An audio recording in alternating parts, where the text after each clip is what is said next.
आज हम लोग पढ़ेंगे communicable disease spread through infected equipment. देखिए, infection and communicable disease can be also spread through the infected equipment like needles, scissors, germs, which are cause AIDS and jaundice. Spread when blood or other liquids from the infected person enter the blood of the healthy person। क्या होता है, जब भी medical में जब भी take care किया जाता है तो जितने भी नीडल्स होते हैं एक व्यक्ति को नीडल एक नीडल का यूज़ बस एक व्यक्ति के लिए किया जाता है, ताकि जो इन्फेक्टेड व्यक्ति हो उसका नीडल को दूसरे पर डालेंगे तो क्या होगा, जो हेल्दी पर्सन होंगे वो भी क्या होगा, इन्फेक्टेड हो जाएंगे। इसलिए देखिए, सीजर का यूज़ कहाँ होता है, बाबा के पास होता है।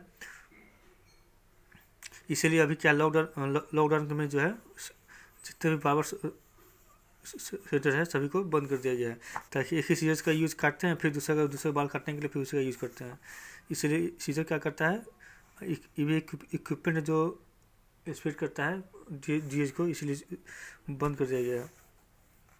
जो वो सभी चीज़ जो इन्फेक्टेड पर्सन को यूज में किया जाता है वो सभी क्या किया जाता है, दूसरे व्यक्ति को उस वस्तु को दूसरे व्यक्ति के लिए यूज नहीं किया जाता है। एंड अब है प्रिवेंशन ऑफ कम्युनिकेबल डिजीज, उसके बचाव के तरीके। क्या देखिए, we do the disease mainly spread through the touch, unclean water, insect infected food equipment. Maintaining good person and community hygiene can help prevent communicable disease. क्या है मेंटेनिंग गुड पर्सन मीन्स हो गया जो जितने भी एक सभी को जानकारी होना चाहिए डिजीज़ के बारे में, उसको कैसे फैलता है इसके बारे में उसको जानकारी होना चाहिए, उससे बच सके, बच्चे के उसके पास समझ होना चाहिए। Hygiene help prevent communication. अच्छे व्यक्ति क्या करता है, किसी बीमारी को फैलने में रोकता है। जैसे कभी है अभी लॉकडाउन में सब किसी को हाथ नहीं मिलाने के लिए मना किया जा रहा है, कोई बहुत लोग नहीं मिला रहे हैं, इनकी समझदारी है। क्लीन वाटर एंड फूड, जितने भी हम फूड खाते हैं वाटर पीते हैं सभी क्या होना चाहिए, क्लीन होना चाहिए, वाटर बॉयल होना चाहिए वाटर, और फूड क्या होना चाहिए, फ्रेश होना चाहिए, है ना। Chlorine is away purifying huge quantity of drinking water. क्या है, water filter can also be use for purifying water. Water को प्यूरिफाई करने के लिए क्लोराइजेशन करके हम क्या कहते हैं, पानी को और प्योर कर सकते हैं। अब keep good hygiene at home, house keep away be airy and open, fresh air and sunlight are the nature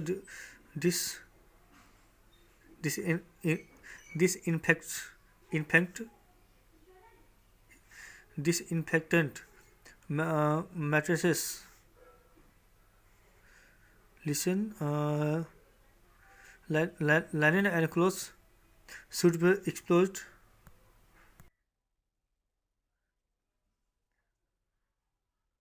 Mattresses, linen and clothes should be exposed to sunlight from the time to time. Toilets and bathrooms must be clean, disinfected regularly. Kitchen must be rid of the insect. Floor must be swept. Everyday drain must be kept covered. Prevent breeding of mosquitoes and flies. Mosquitoes breed in stagnant water. Do not allow water to stand in your neighborhood in pots, vessels, tyre, riches, drainage. क्या होना चाहिए, जब जितने भी water होते हैं अगर हमारे आसपास अगर कुछ दिन के लिए जमा हो जाता है उसमें क्या होता है, मस्कीटो अपना क्या करता है, न्यू जनरेशन, उसमें क्या होता है मस्कीटो वहाँ पर रहना शुरू हो जाता है, जो हमारे लिए क्या होता है, हार्मफुल होता है।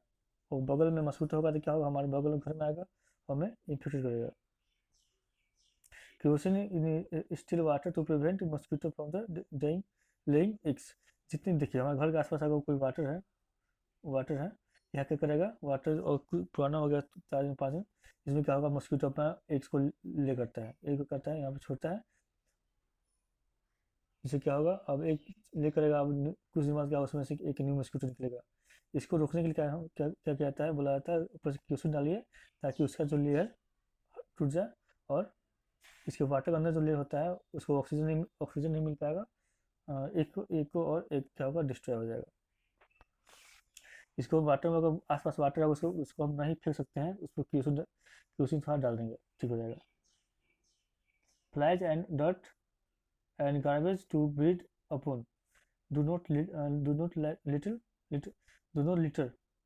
We should help in keeping our neighborhood and surrounding clean. Germs in milk are killed by the pasteurization. The milk is heated. The milk is heated at high temperature for at least half an hour and then cooled down quickly. This is called harmful bacteria. This kills harmful bacteria. दूध का क्या होता है, बहुत जोर से गर्म किया जाता है, फिर उसको जल्दी से ठंडा किया जाता है। इस प्रोसेस में क्या होता है, जर्म्स जितने होते हैं, बैक्टीरिया जर्म्स जितने होते हैं दूध में जो हमारे लिए यूजफुल नहीं है, हार्मफुल है, वो क्या किल हो आते हैं। इस प्रोसेस को बोलते हैं पास्चुराइजेशन। चलिए अब वैक्सीनेशन, आज इतना पढ़ लेते हैं। Vaccination is another way to protection ourselves by the acquiring immunities against certain disease. There are the vaccine available. देखिए कोई भी न्यू डिजीज हमारे बॉडी में आता है, उसे लड़ने के लिए क्या किया जाता है, एंटीबॉडीज एंटी उसका एंटी तैयार किया जाता है, उसी को बोलते हैं वैक्सीन बोलते हैं। They are vaccine available for disease like diphtheria cholera, thyroid, tetanus, polio. जब भी हम लोग कुछ कट जाता है, किसी आयरन के पार्ट अगर हमारे बॉडी में सट गया, इसके लिए बदले में क्या लिया जाता है, टेटनस का लिया जाता है। Polio, measles, मप्स,